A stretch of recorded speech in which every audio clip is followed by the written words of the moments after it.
안녕하십니까. 12월 1일 수요일 새벽 기도의 말씀을 전합니다. 하나님께서 오늘 우리에게 주시는 말씀은 사사기 15장 1절에서 20절까지의 말씀입니다. 사사기 15장 1절에서 20절까지의 말씀을 제가 읽겠습니다. 얼마 후 밀 거둘 때 삼손이 염소 새끼를 가지고 그의 아내에게로 찾아가서 이르되 내가 방에 들어가 내 아내를 보고자 하노라 하니 장이 들어오지 못하게 하고 이르되 내가 그를 심히 미워하는 줄 알고 그를 내 친구에게 주었노라. 그의 동생이 그보다 더 아름답지 아니하냐. 청하노니 너는 그를 대신하여 동생을 아내로 맞이하라 하니 삼손이 그들에게 이르되 이번은 내가 블레셋 사람들을 해할지라도 그들에게 대하여 내게 허물이 없을 것이니라 하고 삼손이 가서 여우 300마리를 붙들어서 그 꼬리와 꼬리를 메고 회를 가지고 그 두 꼬리 사이에 한 회를 달고 회에 불을 붙이고 그것을 블레셋 사람들의 곡식밭으로 몰아들여서 곡식단과 아직 배지 아니한 곡식과 포도원과 감람나무들을 사른지라. 블레셋 사람들이 이르되 누가 이 일을 행하였느냐 하니 사람들이 대답하되 딥나 사람의 사위 삼손이니 장인이 삼손의 아내를 빼앗아 그의 친구에게 준 까닭이라 하였더라. 블레셋 사람들이 올라가서 그 여인과 그의 아버지를 불사르니라. 삼손이 그들에게 이르되 너희가 이같이 행하였은즉 내가 너희에게 원수를 갚고야 말리라 하고 블레셋 사람들의 정강이와 넓적다리를 크게 쳐서 죽이고 내려가서 에단 바위 틈에 머물러더라. 이에 블레셋 사람들이 올라와 유다의 진을 치고 레히에 가득한지라. 유다 사람들이 이르되 너희가 어찌하여 올라와서 우리를 치느냐. 그들이 대답하되 우리가 올라온 것은 삼손을 결박하여 그가 우리에게 행한 대로 그에게 행하려 함이로라 하는지라. 유다 사람 3,000명이 에단 바위 틈에 내려가서 삼손에게 이르되 너는 블레셋 사람이 우리를 다스리는 줄 알지 못하느냐. 내가 어찌하여 우리에게 이같이 행하였느냐 하니 삼손이 그들에게 이르되 그들이 내게 행한 대로 나도 그들에게 행하였노라 하니라. 그들이 삼손에게 이르되 우리가 너를 결박하여 블레셋 사람의 손에 넘겨주려고 내려왔노라 하니 삼손이 그들에게 이르되 너희가 나를 치지 아니하겠다고 내게 맹세하라 하매 그들이 삼손에게 말하여 이르되 아니라 우리가 다만 너를 단단히 결박하여 그들의 손에 넘겨줄 뿐이요 우리가 결탄코 너를 죽이지 아니하리라 하고 새 밧줄 둘로 결박하고 바위 틈에서 그를 끌어내리니라. 삼손이 레히에 이름에 블레셋 사람들이 그에게로 마주 나가며 소리 지를 때 여호와의 영이 삼손에게 갑자기 임하심에 그의 팔 위에 밧줄이 불탄 삼과 같이 그의 결박되었던 손에서 떨어진지라. 삼손이 나귀의 새 턱뼈를 보고 손을 내밀어 집어들고 그것으로 1,000명을 죽이고 이르되 나귀의 턱뼈로 한 더미 두 더미를 쌓았으며 나귀의 턱뼈로 내가 1,000명을 죽였도다 하니라. 그가 말을 마치고 턱뼈를 자기 손에서 내던지고 그곳을 라맛레히라 이름하였더라. 삼손이 심히 목이 말라 여호와께 부르짖어 이르되 주께서 종의 손을 통하여 이 큰 구원을 베푸셨사오나 내가 이제 목말라 죽어서 할례 받지 못한 자들의 손에 떨어지겠나이다 하니 하나님이 레히에서 한 우묵한 곳을 터뜨리시니 거기서 물이 솟아나오는지라. 삼손이 그것을 마시고 정신이 회복되어 소생하니 그러므로 그 샘 이름을 에낙고레라 불렀으며 그 샘이 오늘까지 레히에 있더라. 블레셋 사람의 때에 삼손이 이스라엘의 사사로 20년 동안 지냈더라. 아멘. 우리가 계속해서 삼손의 이야기를 함께 보고 있습니다. 사사기에서 사실 삼손의 이야기는 기드온과 더불어서 가장 많은 분량을 차지하고 있고 또 성경 전체를 통틀어 보더라도 가장 흥미진진한 그런 이야기들이 가장 말하자면은 드라마틱한 극적인 이야기들이 많이 담겨져 있지요. 그래서 우리가 알겠지만 삼손을 주제로 하는 그런 이야기들도 믿지 않는 사람들에게도 많이 이미 들려져서 알려진 그런 이야기들입니다. 오늘의 이야기 또한 그러한데요. 삼손이 자신의 괴력을 또 한편으로는 난폭한 성격을 유감없이 드러내는 그런 장면이라고 볼 수 있습니다. 이 이전의 이야기를 보면은 삼손이 블레셋 사람들과 이제 수수께끼 문제를 내면서 그 수수께끼를 블레셋 사람들이 반칙을 써서 이제 삼손의 아내를 협박하여서 그 답을 알아낸 후에 삼손이 그것을 깨닫고 복수를 하는 그런 장면이 나오지요. 그런데 이 복수의 마지막에 14장 19절 20절을 보면은 여호와의 영이 삼손에게 임하셨고 아스글론으로 내려가서 그곳 사람 30명을 쳐 죽였고 그랬는데 20절에 보면은 삼손의 아내는 삼손의 친구였던 그의 친구에게 준 바 되었더라. 그러니까 삼손의 친구에게 아내가 주어진 바 되었다는 것이죠. 아마 삼손의 이러한 폭력적인 성향을 보고 그의 장인이 아내를 준 것을 후회하고 그리고 다른 신랑을 찾은 것으로 보입니다.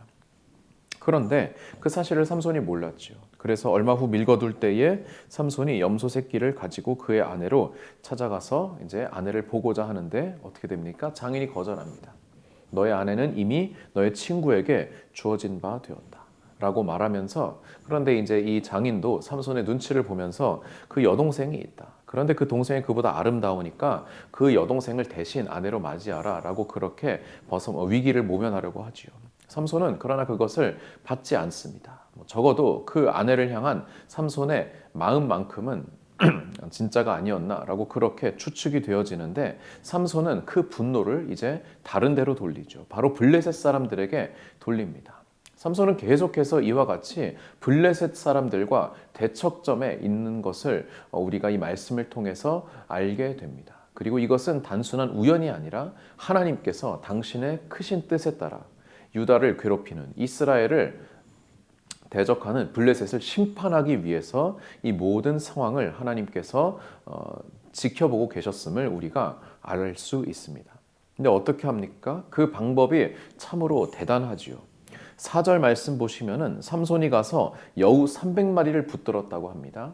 아마 여우가 아니라 이제 승냥이 무리인 것으로 보여지는데 이 승냥이들은 무리를 지어 다니지요. 그러나 무리를 지어 다닌다 해도 뭐 많아야 한 50마리에서 100마리 정도 그렇게 무리를 지어 다니기 때문에 이 300마리를 모은다는 것부터가 뭐 굉장히 대단한 일이었을 것입니다. 물론 뭐 300마리를 딱 맞춰서 준비하진 않았겠지만 그만큼 많은 수의 승냥이를 여우를 잡았다는 것이죠. 뭐 대단한 용력이 아닐 수 없습니다. 그런데 어떻게 합니까? 이 여우들의 꼬리를 잡아가지고 승냥이도 여우랑 비슷한 그런 복실복실한 꼬리를 가지고 있거든요. 묶어서 그 가운데에다가 불을 이렇게 붙여가지고 이렇게 내보내는 것이죠. 그렇게 300마리, 굳이 우리가 산술적으로 나가자면은 150쌍을 불을 붙여가지고 이제 내보내는 것입니다. 꼬리에 불이 붙은 여우들은 어떻게 하겠습니까? 사방팔방으로 이렇게 다니겠지요. 그런데 그 장소가 어디였어요? 블레셋 사람들의 곡식밭이었습니다. 여러분 그 당시에 1년에 한 번밖에 농사를 지을 수 없는 그런 상황이었을 것이고 한 번 농사를 망한다는 것은요 비축된 식량이 얼마나 있겠습니까? 그 고대 시대에 그 한 해 농사를 망친다는 것은 그 다음 해에 식량 자체가 커다란 문제에 빠진다는 아주 대단한 큰 문제였거든요. 그런데 거기에서 곡식과 포도원과 감람나무들을 다 불태웠다. 말하자면 블레셋의 곡식 창고와 그리고 내년의 곡식까지도 다 그 식량원을 다 없애버리는 사실 이스라엘 입장에서 보면은 대단히 통쾌한 그러한 일이 일어나지요. 블레셋 사람들이 이에 붕괴를 합니다. 그리고 삼손이 이랬다는 것을 발견하지요. 그러나 블레셋 사람들도 삼손의 용력을 알고 무서워했기 때문에 어떻게 합니까? 삼손이 아닌 이 문제의 발생지라고 근원이라고 생각되어지는 삼손의 장인과 아내를 빼앗아서 어떻게 해요? 불살렀다고 그렇게 나와 있습니다. 어떻게 보면은 굉장히 비극의 비극이 지금 이어지고 있죠. 삼손은 어떻게 바라봅니까? 이 문제를. 블레셋 사람들은 나름대로 화풀이할 겸 그리고 삼손이 장인과 아내 때문에 화가 났으니 우리가 이 장인과 아내를 불사르면은 그러면은 삼손이 화가 가라앉겠지라고 그렇게 얄팍한 생각을 했겠지만 삼손은 오히려 어떻게 합니까? 더 화가 나가지고 내가 너희에게 원수를 갚고야 말리라 하면서 8절 블레셋 사람들의 정강이와 넓적다리를 크게 쳐서 죽이고 내려갔다고 합니다. 여기에서 죽인 사람의 숫자가 따로 언급되어지지는 않습니다. 그런데 이에 대하여서 블레셋 사람들이 본격적으로 원수를 갚고자 하지요. 그래서 이번에는 군대를 데리고 옵니다. 그리고 유다의 진을 치고 레히라고 하는 그 지역에 가득합니다. 유다 사람들은 놀라죠. 우리가 잘못한 것도 없는데 왜 블레셋 사람의 병사들이 이렇게 나오느냐 하고 블레셋 사람들로부터 자초지종을 듣습니다. 삼손을 우리에게 넘겨라. 넘기기만 하면은 우리가 너희를 해하지 않겠다. 라고 그렇게 이야기를 합니다. 그런데 여기서 유다 사람들의 그 반응도 참으로 흥미로운데요. 11절에 보시면 유다 사람 3천 명이 에단 바위 틈에 내려가서 삼손을 부릅니다. 여러분 3천 명입니다. 3천 명이면은요. 아무리 급하게 모은 병사라 하더라도 적지 않은 군대입니다. 그리고 이후에 보게 되면은 삼손이 턱뼈로 친 군대의 수가 1,000명이라고 나와 있는데, 물론 1,000명 정도 때려 눕히니까 뭐 나머지 병사들은 싸울 생각을 포기하고 그냥 도망쳤겠지만, 그러니 1,000명보다는 많았겠지만 그래도 이스라엘 병사, 유다 병사 3,000명하고 싸워 볼 만한 숫자이거든요. 그런데 유다 병사들은, 유다 사람들은 블레셋과 싸울 생각은 전혀 하지 않고 오히려 그 병사들을 어떻게 삼손을 끌어내리는데 씁니다. 진정한 적이 누구인지 알지 못하고 오히려 내부의 적, 그래도 우리를 해하지는 않을 것 같은 그 적을, 적이 아니죠. 그러한 상대를, 만만한 상대를 적에게 넘겨줌으로써 평화를 누리려고 하는 거짓된 평화죠. 그냥 그 압제의 평온한 상태에서 계속 살아가려고 하는 그러한 노예근성, 패배의식이 이때 당시 유다 백성에게 가득했음을 보여줍니다. 그리고 이렇게 패배의식이 가득했던 이스라엘 가운데 하나님께서 쓰신 자는 그 패배의식과 가장 거리가 먼 사람, 바로 삼손이었죠. 삼손이 이스라엘 군대의, 유다 군대의 말을 듣고 순순히 올라갑니다. 그리고 결박되어서 이렇게 블레셋 병사들 가운데 나아가죠. 어떤 일이 일어납니까? 또 극적인 사건이 일어납니다. 14절, 그에게로 마주 나가며 소리 지를 때 여호와의 영이 삼손에게 갑자기 임하시네. 정말 급하게 하나님의 영이 임했다고 합니다. 팔 위에 밧줄이 끊어지고 삼손이 나귀의 새 턱뼈를 집어서, 새 턱뼈라고 하는 것은 이제 말라 비틀어진 그런 뼈가 아니라 죽어 있는 나귀, 아직 그 살이 남아 있는 그 주검의 턱뼈를 취해 가지고 그걸로 이제 싸웠다는 것이거든요. 그런데 그것으로 1,000명을 죽이고 산더미를 쌓았다라고 그렇게 노래를 부를 정도로 엄청난 전과를 이룹니다. 말도 안 되는 그러한 이야기죠. 그래서 턱뼈를 마지막에는 자기 손에서 내던지고 그것을 라맛 레히, 턱뼈의 산이라고 그렇게 부릅니다. 스스로의 전공에 취한 그러한 자신만만한 모습이죠. 그러나 그러한 삼손도 생리적인 부분은 어쩌지 못했던 것 같습니다. 너무나도 목이 말라서 여호와께 부르짖으며, 여러분 1,000명을 때려 눕혔다는 것은요, 아무리 우리가 요즘에 영화에서 말도 안 되는 그런 액션 장면들을 많이 보지만, 그러나 실제로 여러분 1,000명을 한 사람이서 죽인다는 게, 한 사람이 1,000명을 죽인다는 게 말이 되겠습니까? 여러분 한 사람과 싸워도 기진맥진하는 것이 사람인데요. 여러분 그렇기 때문에 목이 마른 것은 너무나도 당연한 이치입니다. 그리고 목이 마르면 아무것도 못하게 되죠. 주께서 종의 손을 통하여 이 큰 구원을 베푸셨사오나 내가 이제 목말라 죽어서 할례받지 못한 자들의 손에 떨어지겠나이다 라고 하나님께 그제서야 부르짖습니다. 하나님께서 거기에서 샘을 터뜨려서 에낙고레라고 하는 그 샘으로 명명이 됩니다. 그래서 블레셋이 삼손을 이와 같이 20년 동안, 블레셋 사람의 때에 삼손이 이스라엘을 20년 동안 다스렸다라고 그렇게 나와 있습니다. 사랑하는 여러분, 오늘의 이야기에서 참으로 흥미진진한 이야기이지만 이것이 단순한 하나의 영웅담이 되지 않는 것은요, 삼손에게 힘을 부여한 존재가 하나님이라는 그 사실입니다. 그 말은 무엇이냐면은 이 삼손에게 임한 여호와의 영, 그리고 여호와께 부르짖을 때 하나님께서 삼손에게 응답하셨던 그 장면들을 통하여서 우리가 고민이 들 법합니다. 왜냐하면은 이전까지, 그리고 오늘의 말씀에서도 삼손이 보여준 모습은 사사로서도, 그리고 하나님께 부름받은 나실인으로서도, 기본적으로 하나님의 율법을 알고 지키는 이스라엘 사람으로서 굉장히 부적합한 모습들이 많이 있었습니다. 폭력적이고 단순하고 즉흥적이고 율법 따위는 전혀 신경도 쓰지 않고 기본적인 사람의 인륜도 관심이 없는 아주 폭력적인 그러한 삼손에게 왜 하나님의 영이 임하셨을까? 왜 하나님께서는 이스라엘의 사사로 삼손 같은 자를 세우셨을까 하는 것입니다. 여러분, 이 사사기에 보면은 기드온과 같이, 드보라와 같이 굉장히 하나님 앞에 깨어 있고 물론 그들도 나름의 실수는 있었지만 그래도 전반적으로 하나님께 순종하며 하나님을 믿음으로 승리를 이끌었던 그러한 지도자들이 있습니다. 그러나 한편으로는 삼손과 같이 하나님과 전혀 동떨어진 그러한 삶을 살아가면서도 그럼에도 불구하고 하나님께 쓰임을 받으면서 하나님의 영을 입고 그 능력으로 적을 치는 그리고 이스라엘을 다스리는 인물 또한 등장합니다. 여기서 우리가 실수하지 말아야 할 것은 무엇이냐면요. 이 사사기에 또 구약 성경 전반에 등장하는 여호와의 영이 임했다라고 하는 것을 하나의 능력 현상이라고 보아서는 안 된다는 것입니다.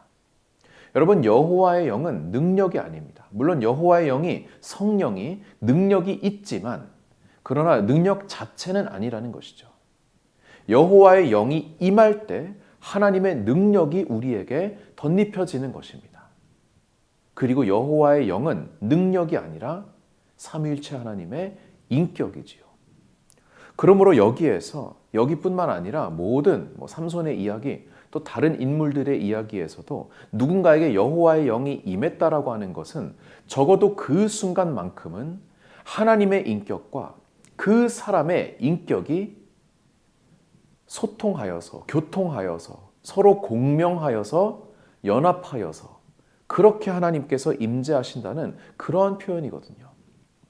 즉 여기 사사기 15장 14절에서 삼손이 여호와의 영이 임했다. 삼손에게 여호와의 영이 임했다라고 하는 것은 그 전에 삼손의 삶이 여호와의 영과 전혀 상관없는 삶을 살았다 하더라도 그 순간만큼은 그가 하나님을 불렀고 하나님께서는 응답하셨고 하나님의 부르심에 삼손이 반응하고 응답한 그러한 서로 부름과 서로 반응의 상황이 그 자리에서 일어났다는 것을 우리에게 보여줍니다. 우리는 의문을 가질 수 있어요. 왜 삼손 같은 자에게 하나님의 영이 임하는가? 좀 더 정직한 자에게, 좀 더 정의로운 자에게 하나님의 영이 임해야 하는 것 아닌가?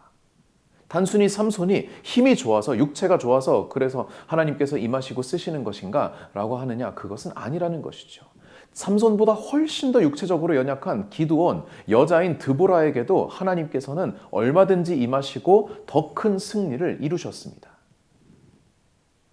중요한 것은 삼손의 그런 외적인 모습, 육체적인 모습이 아니라 삼손이 그 순간만큼은 하나님의 영에 반응하였다는 것입니다.